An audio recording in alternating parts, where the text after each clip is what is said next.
Greetings, my loves, and welcome to reality, my bitter enemies. So, guys, today I'm actually going to be talking about two books that I read a while ago. I actually read these in 2019, I believe it was. And both of these books had a tremendous impact on me. I'm doing a kind of a two-in-one review because for me, these books were really important to read together. They really gave me some perspective on things that I specifically had going on.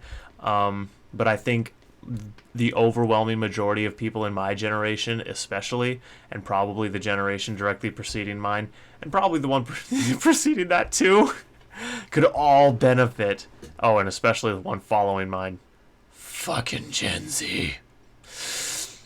We could all benefit from reading these, okay? The books are Reality Therapy by Dr. William Glasser, and this one, and this one is The Secret of Staying in Love by John Powell.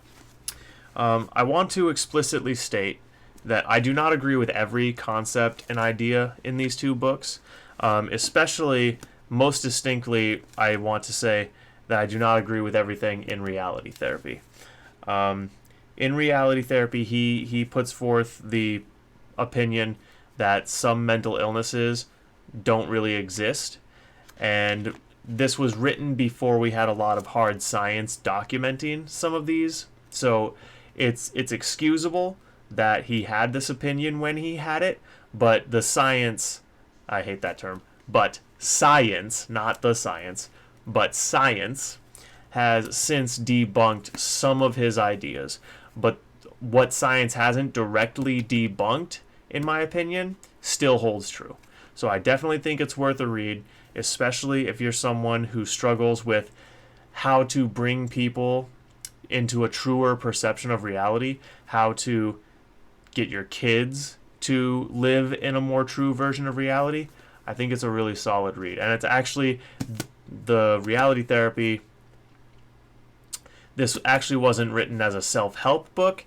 It was actually written with the intention of being good literature for like school counselors and job counselors and like priests and people who work with the general public in kind of a counseling and advice giving role.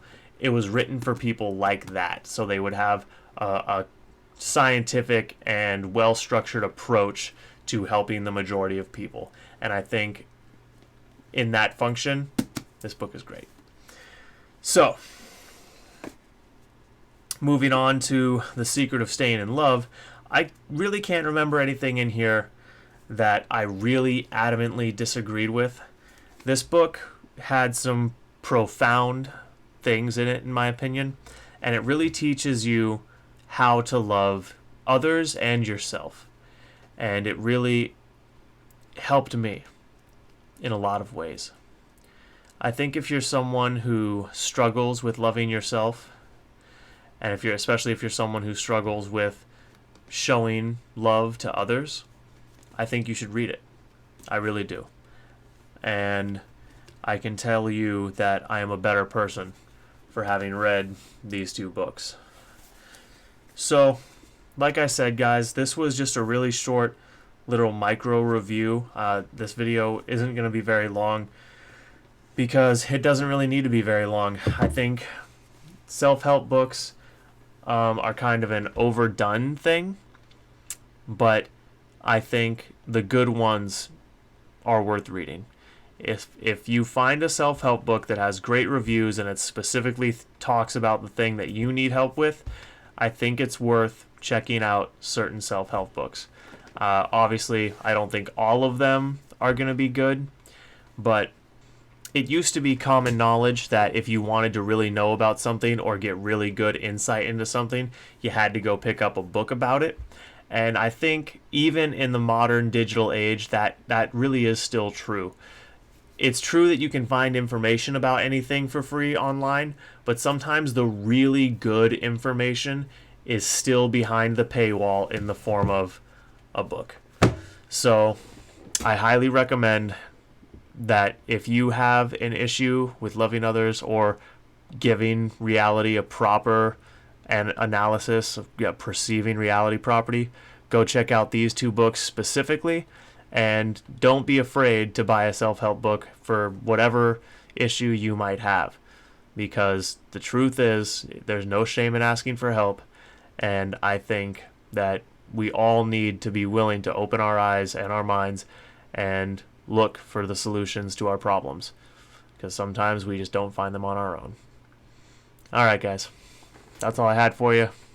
Just a little quick video where I get up on my soapbox. All right. Be well. Be strong. Be kind. Peace, guys.